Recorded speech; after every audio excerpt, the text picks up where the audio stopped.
વિરામ બાદ આપનું સ્વાગત છે। ભારતીય શેર બજાર ઇતિહાસ રચ્યો છે। સેન્સેક્સ ઓલ ટાઈમ હાઈ સપાટી પર પહોંચ્યો હતો। સેન્સેક્સે 85,000ની સપાટી કુદાવી છે।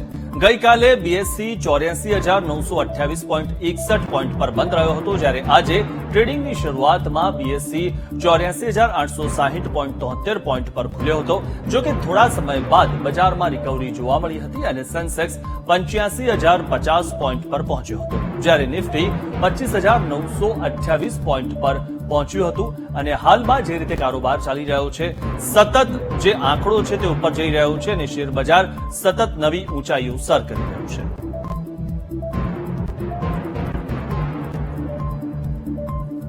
તો સેન્સેક્સ 85,000ને પાર પહોંચ્યો છે। ગઈકાલે પણ જે સેન્સેક્સ હતો તેણે નવી ઊંચાઈ હાંસલ કરી હતી, આજે નવી ઊંચાઈ હાંસલ કરી છે। અત્યાર સુધીનો ઓલ ટાઈમ હાઈ સેન્સેક્સ રહ્યો છે। ભારતીય શેર બજારે ઇતિહાસ રચી દીધો છે અને જે રીતે ધીરે ધીરે સેન્સેક્સ ઉપર વધી રહ્યો છે તે રીતે જોતા લાગી રહ્યું છે કે 90,000 સુધી પણ આગળ જતા જઈ શકે। ત્યારે મહત્વની વાત એ છે કે ભારતીય શેર બજાર સતત નવા આંકડા દર્શાવી રહ્યું છે અને મહત્વની વાત એ પણ છે કે નવા આંકડા દર્શાવતા ઘણા બધા જે લોકો ટ્રેડિંગ કરી રહ્યા છે તેમને ફાયદા પણ થઈ રહ્યા છે। તો આ વિશે વધુ માહિતી મેળવીએ। અમારી સાથે જોડાઈ ચૂક્યા છે વિરલ મહેતા, જે શેર બજાર નિષ્ણાત છે। વિરલભાઈ, આપનું સ્વાગત છે। વિરલભાઈ, સૌથી પહેલા તો ગઈકાલે પણ નવી ઊંચાઈઓ સર કરી હતી શેર બજારે અને આજે પણ ભારતીય શેર બજારમાં નવો આંકડો સામે આવ્યો છે। 85,050નો જે આંકડો છે તેને ટચ કર્યો હતો। આપ શું માનો છો કે ક્યાં સુધી સેન્સેક્સ જઈ શકે છે, કારણ કે સતત શેર બજાર આગળ વધી રહ્યું છે?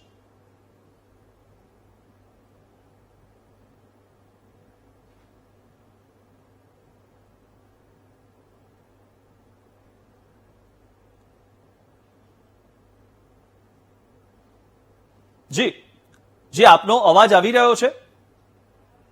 જી, હવે આવે છે? જી, હા જી, આ માર્કેટમાં તેજીના મુખ્ય 3 કારણો છે અત્યારે આપણે જોવા જઈએ તો।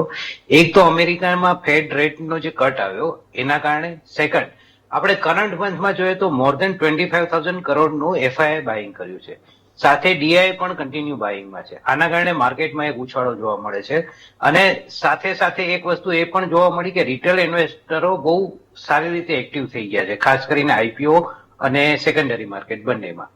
હવે આગળના દિવસોમાં આપણે જયારે અત્યારે ટોપ ઉપર છીએ તો અહીંયાથી નિફ્ટી જે છે એ 26,000 થી 26,500 આ પેલું ટચ કરી શકે એમ છે।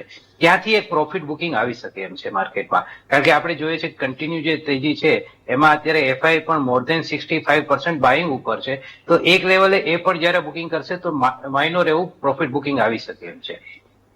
જી જી, વિરલભાઈ, આપ શું માનો છો કે અત્યારે જે રીતે માર્કેટ ઉપર જઈ રહ્યું છે ત્યારે લોકોએ જે નવા શેર છે, કયા નવા શેર ખરીદવા જોઈએ અને કયા નવા શેર હાલમાં વેચે તો તેમને ફાયદો થાય? જી, આ માર્કેટમાં પ્રોફિટ બુકિંગ રાખવો જોઈએ, કારણ કે જે પૈસા તમે પ્રોફિટ બુકિંગ કરો છો ત્યારે જ તમારા ઘરમાં પૈસા આવે છે। જ્યાં સુધી તમે તમારા પોર્ટફોલિયોમાં ખાલી શેરના ભાવ વધતા જોવો છો અને પ્રોફિટ નથી બુક કરતા, એ ઘણા બધા એવા લોકો જોયા છે કે જયારે એમને પ્રોફિટ 60-70% થતો હોય પણ પ્રોફિટ બુક નથી કરતા અને જયારે માર્કેટ નીચે આવે ત્યારે રોતા હોય છે। એટલે તમારે તમારો પોર્ટફોલિયો રેગ્યુલર રિસ્ટ્રક્ચરિંગ કરી લેવો જોઈએ। જેમ કે આઈટી સેક્ટર ઓલરેડી હાઈ ઉપર છે તો એમાં એકવાર પ્રોફિટ બુક કરી અને બેન્કિંગ સેક્ટર, પીએસયુ બેન્કિંગ છે, આ બધામાં જવું જોઈએ। આપણે થોડા દિવસો પહેલા જોયું કે જે પીએસયુ ગવર્મેન્ટ સ્ટોક હતા રેલ ને એમાં જે રીતે પ્રોફિટ બુકિંગ આવ્યું, જે લોકોએ પ્રોફિટ બુકિંગ નથી કર્યું હવે પાછા નવા ભાવની રાહ જોવે છે। એટલે ખાસ કરીને દરેક લેવલે પ્રોફિટ બુકિંગ કરી અને નવા સેક્ટરમાં ઇન્વેસ્ટમેન્ટ કરવું જોઈએ। અત્યારના સમયમાં મને એવું લાગે છે કે ફાર્મા સેક્ટર ખાસ કરીને ઇન્વેસ્ટમેન્ટ કરવા જેવું છે ફાર્મા સેક્ટરમાં। અને ફાર્મા સેક્ટરમાં એક મારો કોલ છે કે ઝાયડસ લાઈફસ્ટાઈલ છે, એમાં લાઈફ કેરમાં એક બાઇંગ આવે છે નિયર અબાઉટ એમ માનીએ કે 1,054ની આસપાસનો ભાવ ચાલે છે।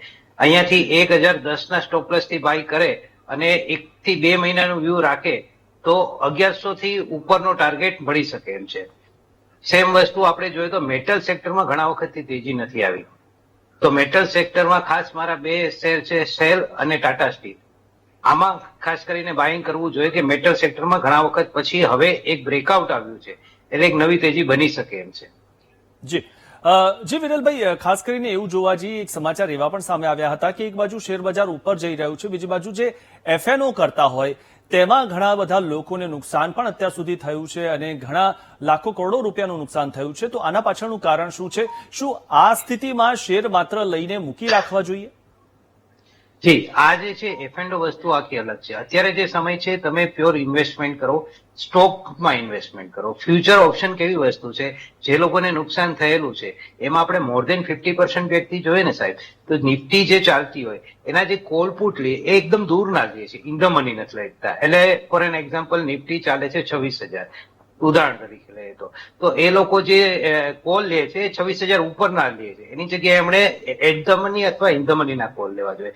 અત્યારે લોકોને કેવું થાય છે કે માર્કેટમાં એક્સપાયરીના દિવસે કે ઓચિંતાની ઉઠાપટક થશે તો મને 2 રૂપિયામાં સસ્તી વસ્તુ મળે છે તો હું લઈ લઉં, અચાનક 100 રૂપિયા થઈ જાય તો એવી રીતના જે લોકો ઇન્વેસ્ટમેન્ટ કરે છે ઓપ્શનમાં એ લોકોને વધારે નુકસાન થાય છે. જે સ્ટોક સ્પેસિફિકેશન ઇન્વેસ્ટમેન્ટ કરે છે એમને કોઈ ઇસ્યુ નથી, એ પ્રોફિટ પણ બુક કરે છે અને એમને સારું રિટર્ન પણ મળે છે. જી વિરલભાઈ, એક પ્રશ્ન થોડોક અલગ એવો છે કે જ્યારે પણ માર્કેટ તૂટે છે ત્યારે આપણે કહીએ છીએ કે વિદેશની કોઈ લડાઈ હોય, જેવી રીતે ઇઝરાયલ હાલમાં લડાઈ કરી રહ્યું છે, કાં તો બીજા કોઈ દેશની લડાઈ હોય જેના કારણે આપણું માર્કેટ તૂટ્યું હોય, પરંતુ એક સારી બાબત એ છે કે એક બાજુ આપણું માર્કેટ આગળ વધી રહ્યું છે, બીજી બાજુ લડાઈઓ પણ થઈ રહી છે, ઇઝરાયલ પણ હાલમાં યુદ્ધ કરી રહ્યું છે. તો આ કઈ રીતે આને જુઓ છો? જી, એ માર્કેટ ઓલરેડી એક્સેપ્ટ કરી લીધું છે કે આ યુદ્ધ કન્ટિન્યુ છે. એના કારણે માર્કેટે એને ઓલરેડી ડિસ્કાઉન્ટ કરી આપ્યું છે. એટલે માર્કેટમાં એની ઇફેક્ટ બહુ મોટી જોવા નથી મળતી. જો એમાં કોઈ મોટો ફેરફાર થાય તો જ માર્કેટમાં મોટી ઇફેક્ટ થાય. અને સાથે સાથે જોવાની વસ્તુ એ છે કે જે રીતનું બાઇંગ આવે છે, આપણે આજની તારીખે મ્યુચ્યુઅલ ફંડમાં જોઈએ તો દર મહિને 24,000 કરોડ જેવું, 21 થી 24,000 કરોડનું દર મહિને નવું ફંડ આવે છે. તો જે રીતે નવું ફંડ એડ થાય છે એ રીતે બાઇંગ વધે છે. આના કારણે માર્કેટમાં બહુ જલ્દી મંદીનો માહોલ નથી જોવા મળતો. જી, એક પ્રશ્ન હજુ પણ છે કે જે રીતે એસઆઈપી નો વ્યાપ વધ્યો છે જેના કારણે એક સમાચાર એવા પણ આવ્યા હતા કે લોકો હવે બેંકમાં એફડી મૂકતા ઓછા થયા છે અને બેંકમાં એફડી ઓછી થાય છે અને જેના કારણે એસઆઈપી વધી રહી છે. તો એ બાબતે આપ શું કહેશો? જી, એનું મેઇન રીઝન એ છે કે બેંકની એફડી નો જે વ્યાજ છે એ રેગ્યુલર ઇન્ટરેસ્ટ મળે, એ તમને ચક્રવૃદ્ધિ એટલે કમ્પાઉન્ડિંગ ઇન્ટરેસ્ટ નથી મળતું, કમ્પાઉન્ડિંગ રિટર્ન નથી મળતું. જ્યારે મ્યુચ્યુઅલ ફંડ એવું છે જેમાં તમને ચક્રવૃદ્ધિ વ્યાજ મળે છે. બીજી વસ્તુ, એફડી નું વ્યાજ એક સીમિત છે કે 7%, 8%, સિનિયર સિટીઝન હોય તો એનાથી વધારે તમને નથી મળી જવાનું. જ્યારે મ્યુચ્યુઅલ ફંડમાં એવું છે કે છેલ્લા તમે 5 વર્ષનો રેકોર્ડ કાઢો તો ઘણા બધા ફંડ એવા છે કે જેને 20% પણ રિટર્ન દીધું છે, 25% પણ દીધું છે ને 30% પણ દીધું છે.